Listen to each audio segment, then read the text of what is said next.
Здравейте и добре дошли в нашата кухня!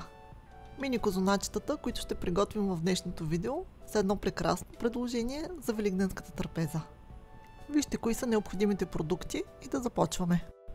Тестото за нашите козунаци ще приготвим с мая, така че първата стъпка е да приготвим маята, като я добавим към леко затопленото мляко, в което можем да потопим пръста си без да се опарим, заедно с супена лъжица брашно и супена лъжица захар. Разбъркваме много добре и оставяме настрани за 10 до 15 минутки, докато на повърхността се образуват множество балончета. Ето така изглежда готовата мая и можем да пристъпим към замесването на тестото за прекрасните козуначета. За целта аз лично ще използвам миксер, можете да се замесите тестото в машина за хляб или на ръка, използвайте метода, който ви е любим. В купата на миксера си добавям брашното, последвано от двете яйца, а след това добавям и маята, заедно с захарта. Миксера е подготвен с приставката за тесто и го включвам на ниска скорост, докато продуктите се смесят.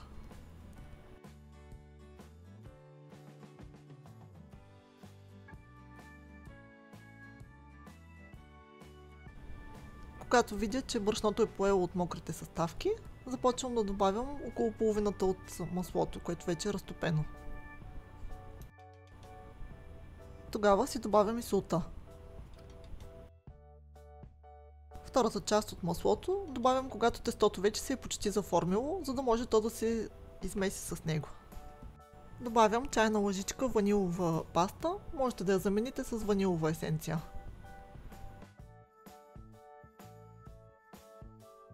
Тестото вече се е оформило на топка, но съвсем не е готово. И това е момента, в който аз си добавям портокаловата коричка. С много ситно ренде настъргвам кората на един много добре измит портокал.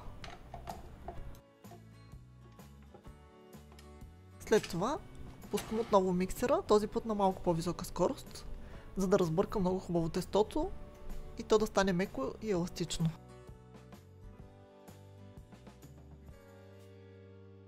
Измесването на тестото в миксера обикновено отнема между 10 и 15 минутки и мога да ви уверя, че ароматите в кухнята са невероятни от портокаловата коричка и ванилията. Тестото се получи много хубаво, мекичко е, много еластично, точно каквото трябва да бъде. Оформям го добре на топка и го връщам обратно в купата, където ще изчакам да удвои обема си. В зависимост от температурата в стаята може да отнеме час, може да отнеме дори и 2 часа, така че бъдете търпеливи.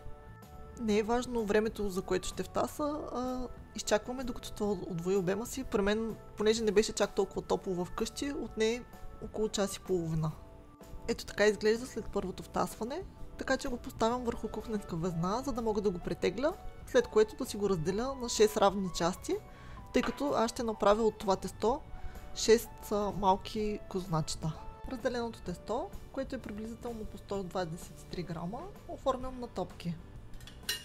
За да се получат еднакви козуначетата, ще използвам тези мини формички, които си намазвам обилно с масло, за да не залепнат козуначетата в тях. Ако не разполагате с такива формички, можете да си пригодите, като си направите от фолио.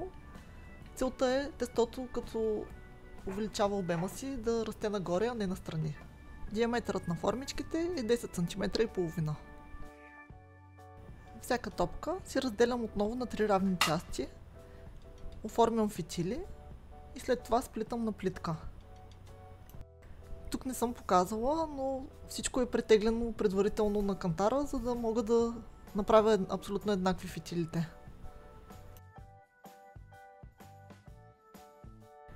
За сплитане аз използвам обикновена плитка, но можете да ги направите по начин, по който на вас ви допада. Когато преплитам, не стягам прекалено много и спъвам колкото да стане равномерна плитката навсякъде.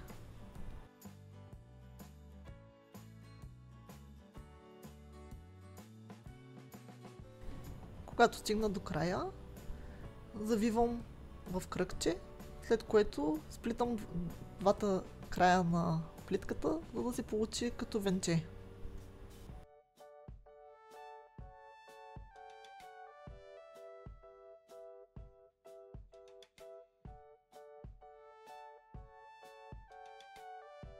Ето така изглежда, готово и оформено.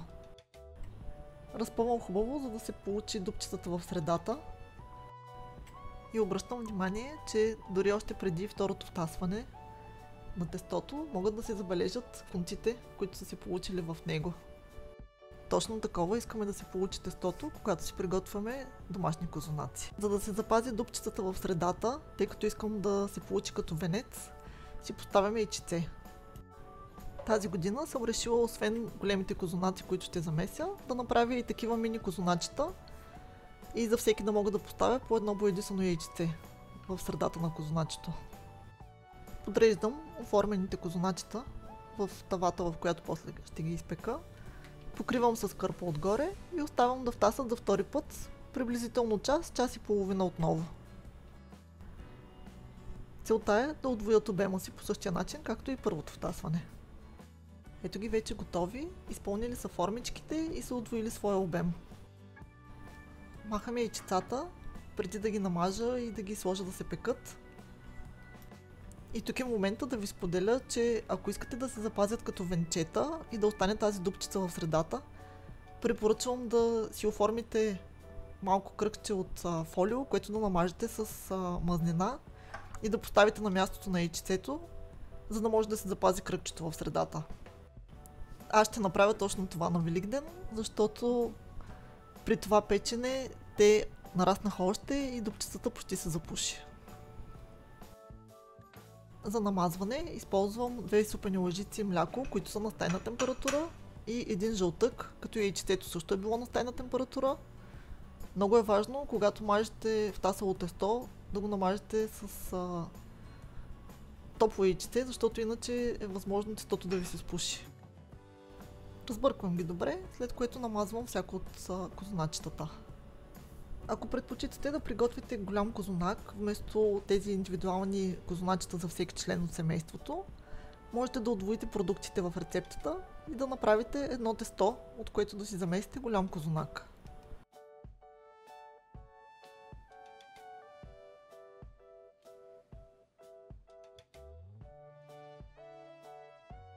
След като са добре намазани, поръсвам всяко от козуначетата с захар. Печенето е следващата важна част, за да са успешни козуначетата. Аз ги изпекох в предварително загрята фурна на 180 градуса Целзий за 25 минутки. Наблюдавайте ги и ако забележите, че се зачервяват по-бързо отгоре, а отвътре още не са изпечени, можете да ги покриете леко с фолио и да продължите печенето. За изпичането на тези мини козуначета не ми се наложи, но това е нещо, което обикновено правя, когато пека голям козунак. Ето ги вече изпечени и дори охладени. Изчаках да изтинат във формичките, преди да ви ги покажа. Можете да видите още колко са се надули по време на печене и дупчицата в средата почти се е запушила, както ви споделих. Така че за Великден със сигурност ще си сложа фолио в средата, за да мога да си поставя яйчице боядисано след това.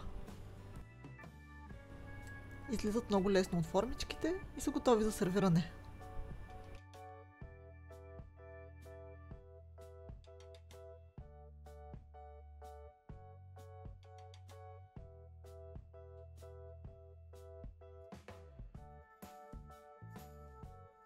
Изглеждат много красиви, много са ефектни. Можете да ги поднесете с мини шоколадови яйчица, както ви ги презентирам тук в случая. Или за Великден можете да си поставите боядисано яйчице в средата. Освен че са толкова вкусни и ароматни, са и много красиво допълнение към великденската маса. Дано рецептата ви е харесала и решите да я опитате. Ще съм изключително щастлива, ако съм ви била полезна. И споделите под видеото дали сте направили тези вкусни козуначета. Весело посрещане на великденските празници и до нови срещи в нашата кухня! Чао!